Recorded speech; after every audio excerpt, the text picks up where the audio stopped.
Within a brief 60-year period, from 1607 to 1665, 4 important new colonies were founded in the southern part of the New World: Virginia, Maryland, North and South Carolina.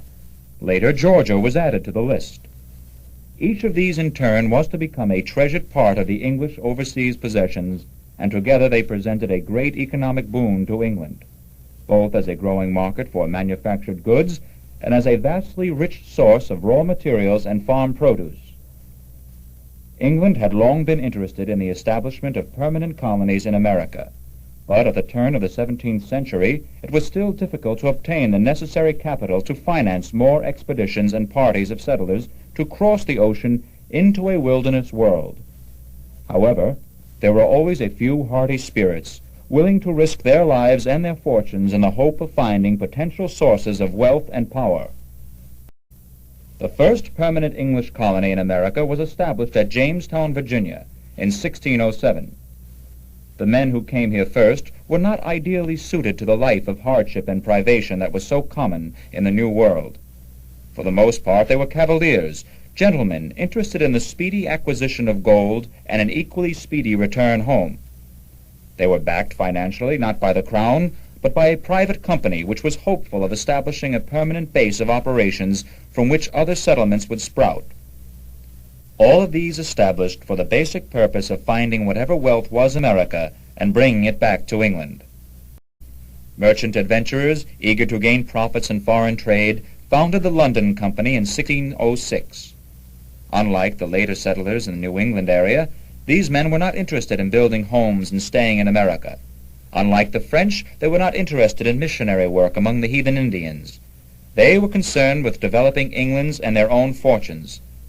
To do this, a colony had to be established capable of supporting itself while the resources of the area could be ascertained and exploited.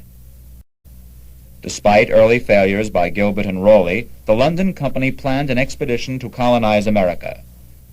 Sir Walter Raleigh had founded the famous lost colony at Roanoke, Virginia, which seemingly disappeared off the face of the earth between the time it was established and the time it took Raleigh to return to England for supplies and another party of settlers, and also to sail back again, a period of 4 years. No trace was ever found of the people of Roanoke, but in spite of this mysterious incident, it was largely through Raleigh's influence that interest was whipped up among private investors in England for further colonization of Virginia. A charter was granted by King James I, which was an official document, granting the investors the king's permission to explore and colonize government territory. The promoters dreamed that Virginia would yield great treasures of gold. There was still a good deal of confusion about the location of the fabled treasured hoards of the Aztecs, and most Englishmen believed that the entire New World was one vast gold mine. They also realized that much profit was possible from fur trading with the Indians, if and when the Indians could be approached peacefully. In December 1606, the expedition sailed. Among the colonists was a famous soldier of fortune, John Smith. It would be largely due to Smith that success would eventually crown the company's efforts. This success would be achieved in a way much different than the company could ever possibly imagine. In May 1607, they landed a few miles up the James River. They found a pleasant, level, fertile piece of land, well watered and comparatively easy to fortify. After building a fort, a church, and some huts, all embarked on a search for gold, but in vain. For a while it was each man for himself. Time was of the essence to these adventurers. Their supplies would not last long, and since they spent their days in futile wandering in search of even a trace of gold, and their nights in ceaseless grumbling, few of them had the foresight to plan what they would do when their food ran out and they would be left alone in the wilderness, helpless and unable to last out the winter. John Smith and others saw that death was certain unless the colonists went to work. At first, the mere suggestion of manual labor, farming and providing for themselves, filled these gentlemen with horror. They refused even to consider such an idea. But Smith did not give up. He reminded them that the food was almost gone, and winter was fast approaching. They could not long survive on fish and game. A system would have to be worked out and strictly adhered to by everyone if they were all to last through the cold weather into spring. Finally, he was able to make them understand. All agreed to work for all and share alike. The little remaining food was stored into one building, and each man was given a small daily ration which he could supplement with whatever fish he might catch or game he might kill. Those who did not work did not eat. It was a stern law, but it was the only way Smith could make his colonists bear their responsibilities to themselves and to each other. But starvation came with the winter. Only some supplies Smith was given by the Indians saved a few. Smith had been captured by the powerful and hostile Powhatan tribe, and only saved from death by the intervention of an extraordinary young girl, the chief's daughter, Pocahontas. Afterwards, she visited the struggling colony many times, accompanied by braves of the tribe who carried baskets of food to Smith and his men. Supplies and new colonists arrived at last, but starvation came often to Jamestown. Nothing had turned out as expected. The men were worn out, disappointed and disillusioned about the gold they had been led to expect. A crisis came in 1610, when hunger almost wiped out the colony. The starving men determined to return to England. Gathering the few rags of clothing they had remaining and whatever supplies they could carry, the men headed for the ship. They were on their way home when Lord de la Warr arrived with supplies. Once again they were persuaded to have another try at setting up a permanent colony, and this time they were more successful. Conditions improved as the newcomers began to build a strong colony. The thought of gold was forgotten. The new arrivals had brought their wives and children with them, and were determined to make real homes for themselves. There was no room for grumblers, adventurers, idlers, and treasure hunters. There were sturdy houses to be built, fields to be laid out and planted, wood to be cut and stored, and a town to be built. Tobacco became the money crop of Virginia when John Rolfe discovered how to cure the leaf.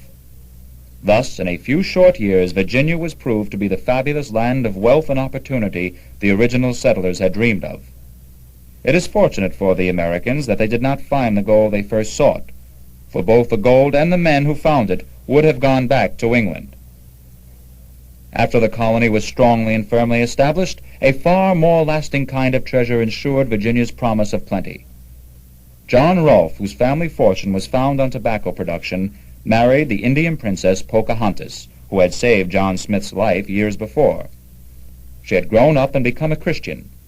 She remained a great influence for peace and friendly relations between the colonists and her own people. Their son returned to Virginia with his father after Pocahontas died in England, and from him were descended some of the wealthiest and most powerful Virginia families. The London Company sent over Governor Dale, who ruled cruelly but efficiently, and Virginia prospered. Soon hundreds of colonists began arriving from England, anxious to take advantage of the fine climate, rich soil, and available land to build a better life for themselves. 1619 was important in Virginia's history. Some self-government was allowed in a House of Burgesses. This small meeting place was to be the beginning in America of a gradually emerging pattern of independent thinking and democratic action, which would one day make Virginia the gathering place of American statesmen and the birthplace of American presidents.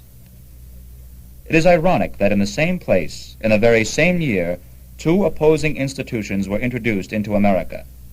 Democracy came to America in 1619, and a Dutch ship sold some Negro slaves, although slavery was not dominant in Virginia for almost a century.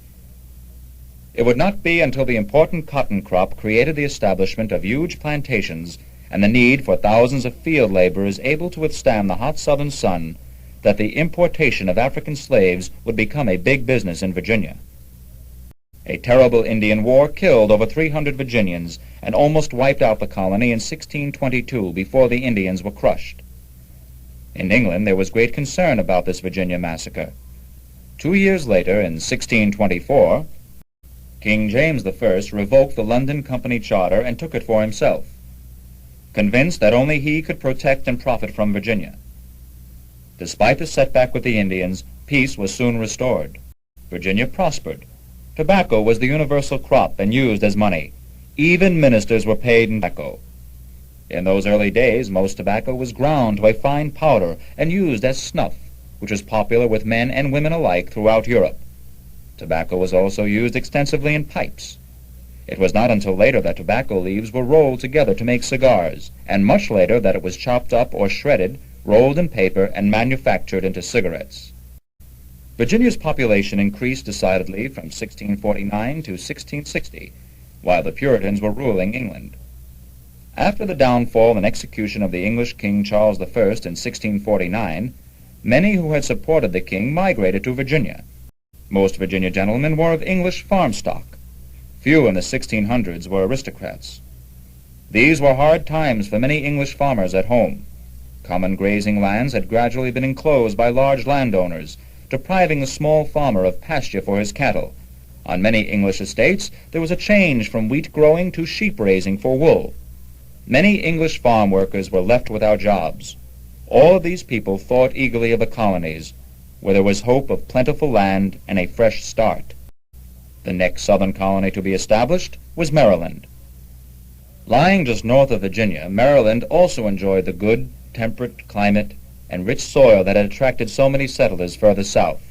But Maryland was founded for far different reasons than those which had brought the Cavaliers to Virginia.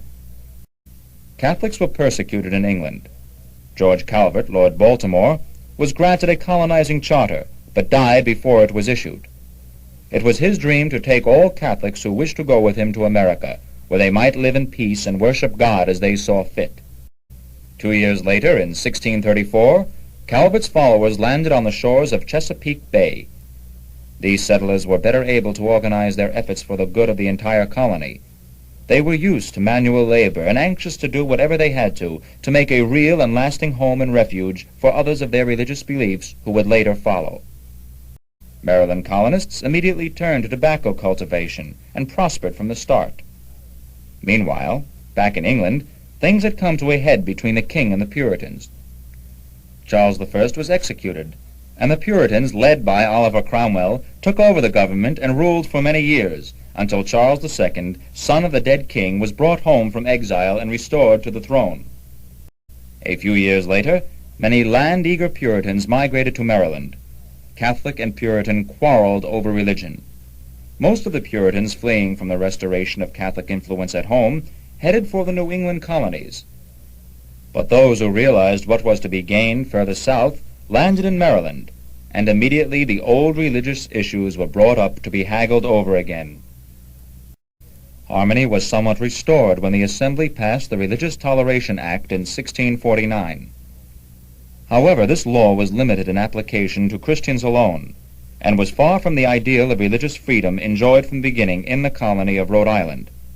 Still, it was a step forward towards the sweeping religious reforms which were to come later, beginning in Virginia. Like Virginia, Maryland thrived for many years. Tobacco made these states wealthy. It helped give rise to great families whose holdings were worth fortunes, and repaid those who had risked money in establishing them. For services rendered him during the English Civil War, Charles II granted Carolina to 8 noblemen in 1663. The land grant was accepted enthusiastically. By now it had been aptly demonstrated that there was indeed money to be made in this great new country. Farming was all important, and the one crop that mattered was tobacco. While originally one, North and South Carolina soon drifted apart. Frontiersmen from Virginia settled North Carolina. But there was a great drawback soon to be discovered in the coastal regions of the colony. What is called the Tidewater region, which extends from southern Virginia through North Carolina, is a low-lying, swampy area of land, unsuited to the growing of tobacco. Malaria killed hundreds of early North Carolina settlers.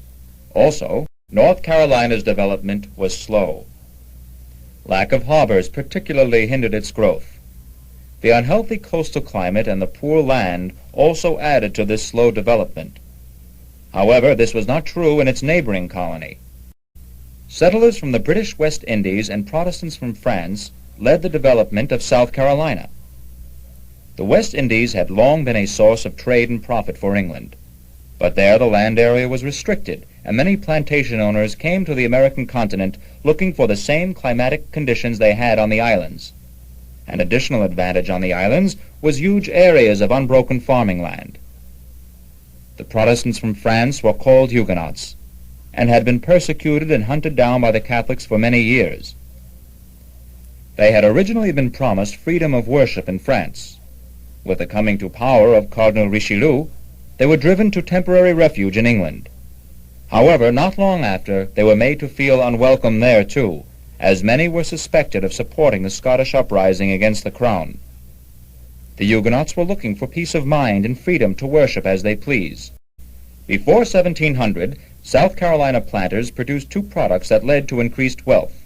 One was rice. The growth of rice was ideally suited to the hot, damp climate and abundant rainfall of the region. The other was indigo, a plant used as a dye for clothing.